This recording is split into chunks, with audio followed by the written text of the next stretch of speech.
BNS Lanka YouTube channel එකට ඔයාව සාදරයෙන් පිළිගන්නවා. ඉතින් මම මේ channel එකෙන් දිගටම ඔයාලට අරගෙන යන්න බලාපොරොත්තු වෙන්නේ ඉඩම් එහෙමත් නැත්නම් වාහන ඒ වගේම විවිධ වෙළඳ ආයතන පිළිබඳ තොරතුරු තමයි මම ඔයාලට අරගෙන යන්න බලාපොරොත්තු වෙන්නේ.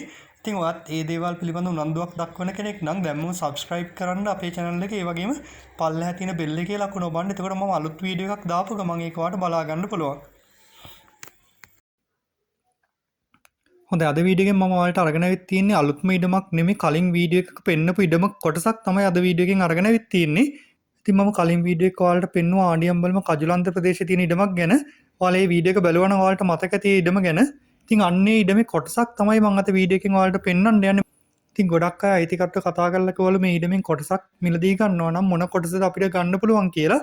ඉතින් මේ කොටස පෙන්වන්න කියලා ගොඩක් අය කෝල් කරලා කිව්ව නිසා තමයි අයිතිකරු මට කිව්වේ මේ මෙන්න මේ කොටස විකුණන්න බලාපොරොත්තු වෙනවා කොටසක් විදිහට ගන්න අයට කියලා.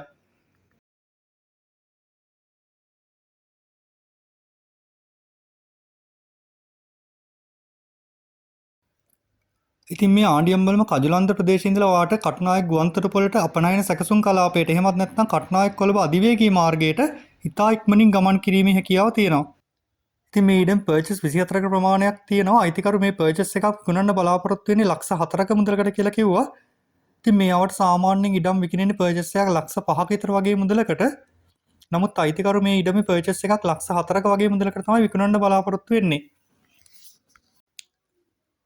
මේක සිජුකෝණාස්ත්‍රාකාර සමතලා ඉඩමක්. මේ කඳු මොනවත් පිහිටල නැහැ. ඔයාලට පේන නැති වීඩියෝ එකකින් උනත් ඔයාලට සමතලා කරන්න කියලා කිසිම ගැටලුවක් වෙන්නේ නැහැ මේ ඉඩම. ඉතින් මේ ඉඩමට එන්න කොන්ක්‍රීට් පාරක් තියෙනවා. ඒ වගේම තමයි මේ ඉඩම ආසන්නයේටම ජල සම්පාදන මණ්ඩලය මගින් සපයන ජල සැපයුම් පාව මේ වෙද්දි ලබා දීලා තියෙන්නේ. ඉතින් මම කලින් වීඩියෝ එකේ මේ සම්පූර්ණ ඉඩම ඔයාලට පෙන්නුවා. ඔයාලා මේ වීඩියෝ එක බැලුවේ නැත්නම් මම මේ වීඩියෝ එකේ අවසානට මේ වීඩියෝ එකක් දාන්නම්. ඒකත් බලන්න පුළුවන්. ඔයාලට මේ සම්පූර්ණ ඉඩම මිලදී ගන්නවා. ඔයාලට ඉඩම කොහොමද පිහිටලා තියෙන්නේ කියලා බලා ගැනීම හැකියාවක් තියෙනවා. ඉතින් ඔයාත් මේ ඉඩම් පිළිබඳ උනන්දුවක් දක්වනවා නම් මම මෙතන අයිතිකරුගේ නම්බර එක දාලා තියෙනවා. මේ නම්බර එකට කෝල් එකක් දීලා වැඩිදුර තොරතුරු දැනගැනීමේ හැකියාව තියෙනවා.